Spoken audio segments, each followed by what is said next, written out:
Hey there, Captain Kenny here, and this is supposed to be the briefing about summer training opportunities in 2022. Now, there's been lots of changes, there's lots of things that are still the same, so this video is meant to give you an overview of what all is available and what is out there. So first of all, quick caveat, summer training opportunities, they are optional within the cadet program. If you're not available for summer training for whatever reason, that's fine. It's not going to hold you back in your cadet career. You can go all the way to Master Warrant Officer and Chief Warrant Officer even without ever going to a summer training center. So don't freak out if you can't go.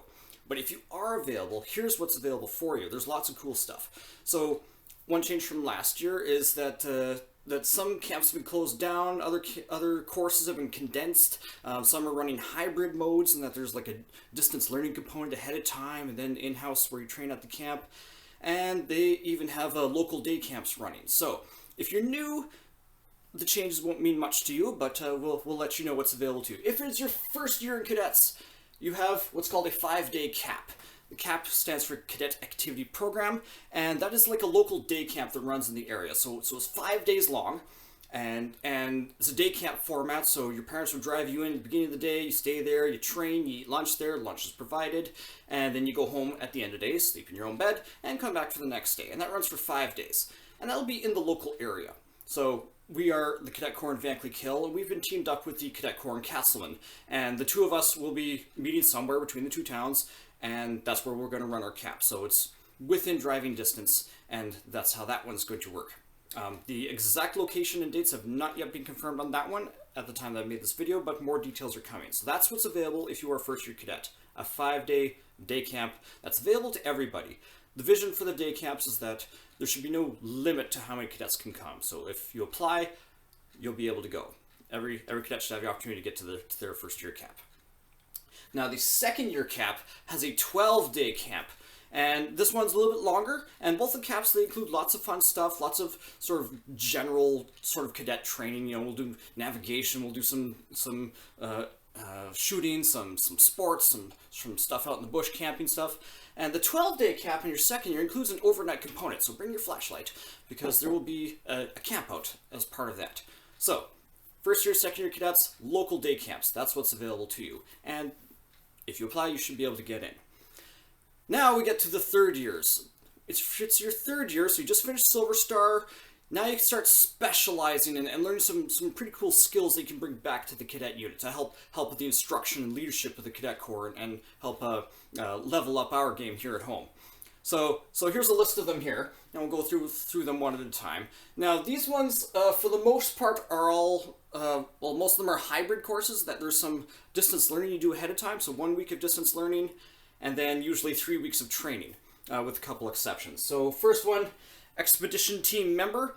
If you like the Expedition program in the Armed Cadet Unit, this is the one for you. So you go there. This one, there's no DL component. It's just 2 weeks in-house training, and they run this course like 3 times during the summer. So starting July 11th that week, run for the first couple weeks of July, and then like last week of July, the first week of August, and then like the second and third week of August, that sort of thing. So 2-week camp available, Expedition Team Member, and you go on expeditions, of course. Now, maybe expedition's not your thing, or maybe it's your second best thing or third best thing. We also have ARMI. That stands for Air Rifle Marksmanship Instructor. So maybe you like shooting. Maybe you just like to get your marksmanship game up, and you want to be able to teach others how to shoot, because everybody needs to shoot. That's part of the cadet program, and we could use qualified instructors to help with that, because we have to run those courses every year. And there's people who want to get in the shooting team, want to get better, but they don't know how to get better. And our air rifle marksmanship instructors, they're the ones who can help us level up and figure out how to get our teams to the competition, how to do well, and all that good stuff. And even just teaching a Green Star how to handle a rifle safely, that's important, and we could use the help. So that one, 1 week distance learning, 3 weeks at a camp. Next one, DCI. DCI stands for Drill and Ceremonial Instructor. Maybe drill's your thing. When I was a cadet, drill was my thing, so this is where you learn how to be a drill instructor, first of all, because that is a big deal, and it's really hard to raise the standard of the Corps without good drill. And good drill requires good drill instructors. So DCI, that's the one for you. And they also teach you ceremonial stuff like how do you manage the annual ceremonial reviews, the Remembrance Day parades, and you'll be in a position to help advise the staff and the Corps about those sorts of matters. Maybe that's not your thing. FSI stands for Fitness and Sports Instructor. So for Fitness and Sports Instructor, this is again 1 week DL followed by 3 weeks in-house, and you learn how to be a fitness and sports instructor. How do you lead the warm-ups? Maybe a bit of physiology about muscles and stretches and that sort of thing. Health, nutrition, how to run the fitness test that we do, because we have to do that several times a year too. We can use the help. Fitness and sports instructor is a very important job. There's also band courses available. There's 2 different options here. There is the military band option or the pipe and drum band option. Here at our Cadet Corps, we have a pipe and drum band. So if you want to continue to gain in skills with your bagpipes and your snare drum or your bass or your tenor, then you can go to a pipe band camp. And there's 1 week of distance learning that you do online first, and then you go there for 3 weeks and you get intensive music training. And within the cadet program, of course, we have music levels, and you can probably level up and get higher level. If you're a level 1, you can get to level 2, or you can get to level 3. And I'm under the impression you can keep taking this course over and over again. Now, we have a pipe and drum band. Maybe you don't play pipes and drums, but you happen to play the flute or the trumpet or some other thing in your school band. That's actually okay. Even though we're a pipe and drum corps, you can still apply for a military band course and go learn some skills on your trumpet or your flute or whatever else you have, your trombone. That's perfectly all right. So so there's actually 2 courses available there: mil band or pipe and drum band. Now the last one I mentioned here is Full Bore 1. Now that is all about shooting, of course. So maybe you don't really want to teach the shooting, but you're like a really good shot. So you think you're the best of the best. Now, the whole point of the full bore course, and this is a national course, like there's only like 1 course that runs across Canada on full bore, and that's in Connaught. They're trying to get the best shooters together, and they're trying to coach them and train them and hone them to be the best that they can be. Because the next summer, after full bore 1, we have another course called full bore 2. We're not ready to run it this year because of the pandemic. We don't really have any full bore candidates to choose from. But the best of full bore 1 move on to full bore 2. And full bore 2, same idea. They've taken that cream of the crop and they can continue training them to be the best shots they possibly can be. And then, hopefully, the best of full bore 2 will move on to the National Bisley team. And the National Bisley team, they compete in competitions all summer long and win honor and glory for Canada. So if you're a really good shot, full bore might be something to consider. You probably should be somebody who's already on the Cadet Corps rifle team and has actually proven himself here at the home unit. I'm not going to sign any application for someone who's never actually used a rifle or shown up for practice. So that's what's available there. Moving on to the 4th year. Now, by the time you get to your 4th year, you can actually go back and do any of these courses in your 4th year. That's fine. But there's a few more options available. So expedition team members of the 3rd year, you now have expedition team leader. So maybe you're ready to go for a hike and you're ready to lead that expedition. You can plan the route yourself. You can make your ration list, your route plan, your emergency plan, your maps. You got it all good. Now you know how to actually lead expeditions. And expedition team leaders are very important because, well, for one, we do expeditions at the home unit, so it would be really nice if somebody knew how to do it. And we have these regionally directed expeditions with Silver Star and Gold Star. You can actually work as an expedition team leader to help those weekends happen if you have that qualification. So that's something to consider. So that one is distance learning plus a couple weeks in-house as well. Next one, leadership and challenge. This is an entirely different challenge. So this is a national course as well. It runs for 4 weeks. If you really like expedition, this is like the advanced expedition thing that's available to you. We've had cadets who have attended this in the past from our Cadet Corps, and they've done quite well, so it is possible to get in there. So one of the changes from previous years is this course used to run in Alberta, like in Rocky Mountain House. That camp is closed down this year, and they're going to be running out of Vernon this year. And Vernon's in British Columbia over by the Rocky Mountains. And I've been there. I was actually born in Vernon, so it's a beautiful area. So that's an option for your leadership challenge.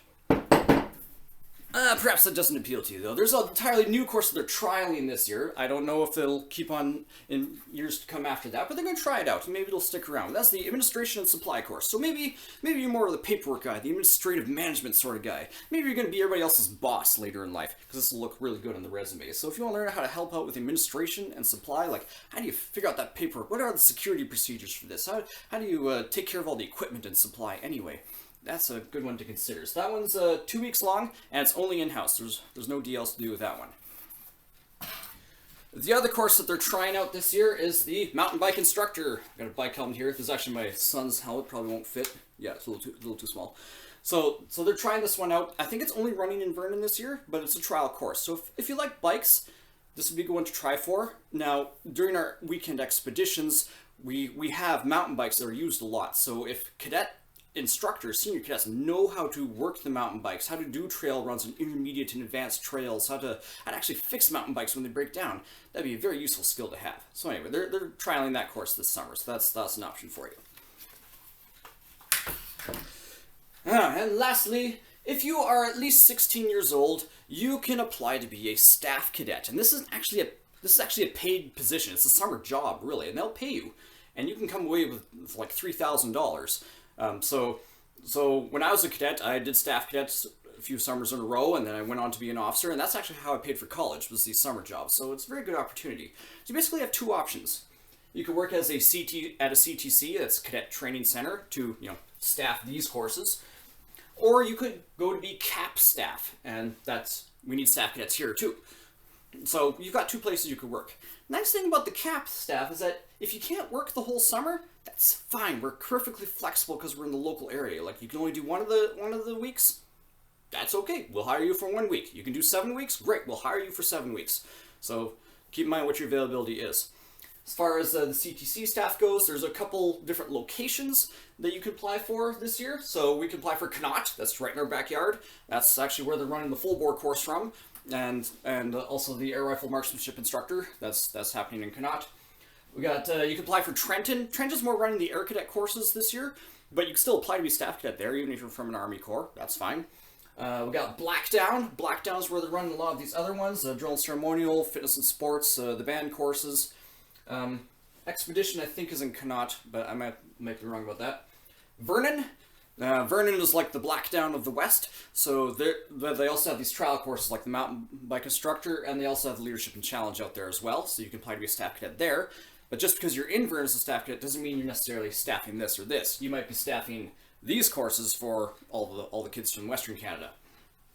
We also have Bagotville, and that one's a little different. It said OJT, on the job training, and the dates are a little funky. I'm not quite sure. I didn't figure out the details on that one. I couldn't find the information, but hopefully more details to come on what exactly they mean by that. Hopefully that helps wrap things up. There's probably lots of questions. We're here to answer your questions and help you out here. Application deadlines are coming up. They're kind of giving us this information last minute. We're just getting this information now and passing it on to you as soon as we can. So staff cadets, if you want to be a staff cadet this summer, we need your application in by March 14th. And for everyone else, for all the CTCs, we need the application in by March 31st. They haven't published information about the caps for the first and second years, so we don't know the dates for these ones, and we don't know when the application deadline is, but that information will be coming soon. So I hope this briefing was instructive to you and helpful to you, and we're here to answer any questions that you may have. Talk to you later.